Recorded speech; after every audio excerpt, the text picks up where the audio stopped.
गुजरांवाला इशरत मास चौधरी से मंशियात फरोशों को तमान अफसानी की खातर छोड़ने पर एसएचओ सब्जी मंडी गिरफ्तार। रिकॉर्ड याफ्ता मंशियात फरोश हाशिम उर्फ हाशु को छोड़ने की शिकायत पर सीपीओ ने वाक़ई का नोटिस लेकर इंक्वायरी का हुक्म दे दिया था।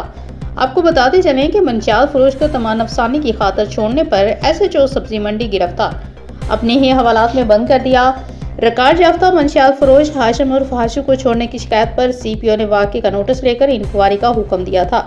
इंक्वायरी रिपोर्ट में इल्ज़ाम सच साबित हुआ और एसएचओ कसूरवार पाया गया। सीपीओ ने एसएचओ सब्जी मंडी सब इंस्पेक्टर मियां अदनान को थाना सब्जी मंडी के हवालात में बंद करवा दिया। मुकदमा भी दर्ज। महकमा की बदनामी का बाइस बनने वाले मुलाजमीन के लिए महकमा पुलिस में कोई जगह नहीं। सीपीओ गुजरांवाला तमाम नफसानी की खातर मंशियात फरोशों को मदद फराहम करने वाली काली भेड़ों से किसी किस्म की रियायत नहीं बरती जाएगी। सीपीओ गुजरांवाला।